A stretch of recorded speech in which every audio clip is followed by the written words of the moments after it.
Hey there, I don't want to waste anyone's time, so I'm going to get right to the conclusion of this video, summarizing it, and then if you'd like to see how we came to this conclusion, then you can watch the rest of the video. But from the math that I've done, using 3 different weapons, which would be the Royal, the Iron Sting, and the Flute, and optimizing their substats, the damage that Kazuha should do on his E skill, including the plunge and any reaction damage he might do, is almost the same for every case and for every combination of artifacts, meaning a hybrid set, a DPS set, or a pure elemental mastery set. The largest difference is going to lie in how much elemental mastery Kazuha has, and then that is going to affect how much he buffs the rest of his team. Because the damage is so close, and running pure elemental mastery doesn't even provide that much of a smaller damage output, I would highly recommend running pure elemental mastery because of the buff he'll get and the fact it's going to outdamage the hybrid build and the DPS build anyways. So in order to get to the final numbers and the final charts, I need to first explain what exactly we're calculating and what kind of assumptions were being made for the calculations. Basically, I was looking at 3 different artifact main stat distributions and then allowing my program to assign values to substats, to basically all substats, including elemental mastery substats, in order to optimize the damage that Kazuha would do on his plunge attack. So his plunge attack consists of an activation, and then as he goes down, he does a plunge attack, which does damage to the enemies once more. During this, there are 2 swirl reactions, one at the beginning and one at the end. And therefore what I did was that I added up all of the skill multipliers for the beginning and then the high plunge damage that he would do, and allocated those to the skill damage formula that computes as damage, which is based off of crit rate, crit damage, and attack. Then, for the 2 swirl reactions, we use the formula that I discussed in my last video, which basically shows that elemental reaction damage will scale off of level and elemental mastery. And then I gave those each a weight, with the skill damage being weighted by the skill multipliers, and then the reaction damage was being weighted by how many reactions occurred. Adding these 2 terms up should give us the total damage that Kazuha would do during one of these plunge attacks. His ultimate is a little bit different, but it's not too different, and we'll look at that one in detail in the next video. Adding up both of these formulas allows us to put them into our objective function and then run them through my optimization calculator or script. And this will give us the corresponding substats that maximize the damage of this function.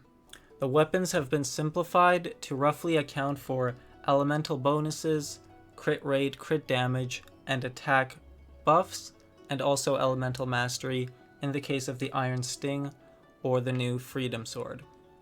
I'll leave a link to the code posted on my GitHub in the description if you'd like to have a closer look, although it does look hideous and I'm working on rewriting it because at this point it's getting overly convoluted and difficult to edit for different situations. And we're really trying to answer the question here, what type of build will be the best for him? So should he have crit rate, elemental bonus, EM, which would be like a hybrid between a DPS and an elemental mastery build?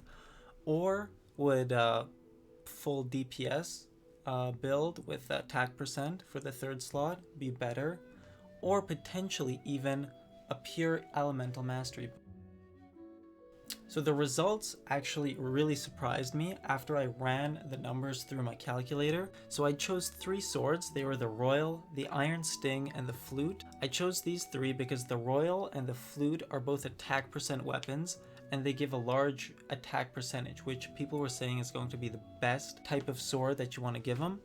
And he's going to be looking for a lot of attack percent stats. Iron Sting is the one free-to-play elemental mastery sword that basically everyone can get and is very easy to access. And so I wanted to compare these 3 first, and then in my next big mathematical video, which might come out in about a week, I'm going to look at all of the different swords, look at how you want to distribute your substats for them, and then rank them in terms of their potential damage. So briefly going over how the substats were distributed for each of the swords, we can see that Royal, which has attack percentage and some crit rate, favored lots of crit damage. That's because it can use more crit damage when it gets its crit rate buff from its passive. The Iron Sting is heavily catering towards attack percent because it doesn't have basically any crit stats, and the Flute is also mostly an attack percent with a little bit of crit damage.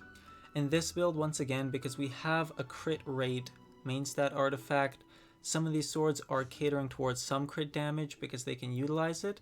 The Royal and the Flute in this case went pure crit rate and crit damage with more crit damage that they were lacking.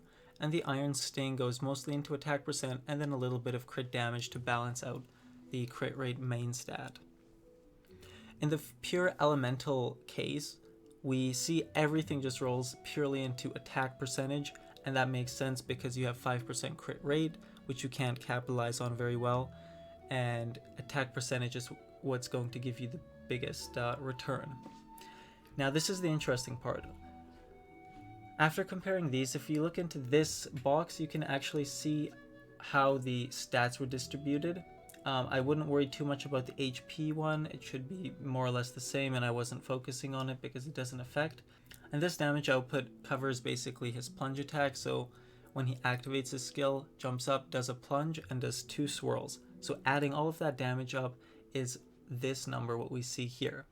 This is the most interesting graph, and hopefully the biggest takeaway, if all my math is correct, that we can take from here. What it looks like is that if you distribute the stats perfectly between each of the weapons, there is like little to no difference between the damage outputs of these ones for the plunge attack. The swirl reaction damage will keep up very well with any attack percent or crit stats that you will build on weapons like the Royal Longsword or the Flute. So you can see that because the Iron Sting is doing very well in each case, doing more damage than the other two in basically all 3 cases. This is probably due to the Elemental Mastery buff, and I'm pretty sure that MiHoYo was probably accounting for this, and that's why they buffed it by so much so that Kazuha can actually perform more or less the best with Elemental Mastery. Each of the Elemental Mastery builds, which are the gray ones, are also doing very well. They're basically giving the highest numbers in each of the respective categories, which comes to show that the new Elemental Mastery swirl scaling is definitely giving Kazuha the most damage.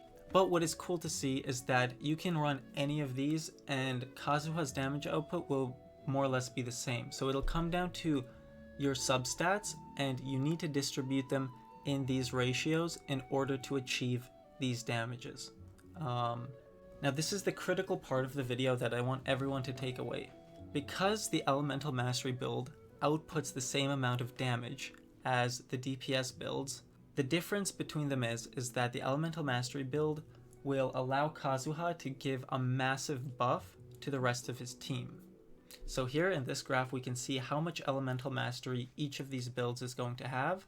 The Iron Sting having more because of the Ascension stat from the sword. We don't know the exact bonus, but if we assume it's about 4%, so that means if Kazuha has 1000 Elemental Mastery, he provides a 40% elemental buff to the rest of his team. This can be massive. And because we're already outputting the same amount of damage, you can see how much of an extra buff you'll get when you buff your team with this effect. If Kazuha also happens to buff himself, so effectively he gives himself an Animo buff, then what will happen is that all of these are going to do much better, but the gray columns are going to do even better because the buff is going to be greater. So there will be an increase proportional to these columns to the total damage output. Tomorrow Kazuha is going to come out and I'm going to test them on my channel and then try to at least confirm some of this, and we're going to see how a DPS kind of attack build works and how an Elemental Mastery build works, and which one can do more damage given some support, given let's say the same amount of support. So for example, if you have a Xiangling providing a Pyro debuff or anything providing a debuff and then you're swirling it, you can see how fast Kazuha can clear certain enemies. If my suspicions and math are correct, the EM build should be much more superior, and also you'll be providing a massive buff to the rest of your team. If he also buffs himself, it's hands down better.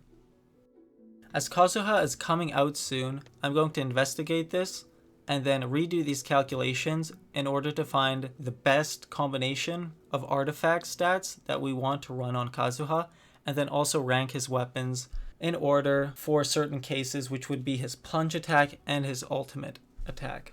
We'll also just be testing him out with existing artifacts and reading the numbers without worrying too much about the math right once he launches, so you can look forward to that too, and come back to the channel if you'd like to see how I'm going to test out Kazuha and see what kind of teams he fits into.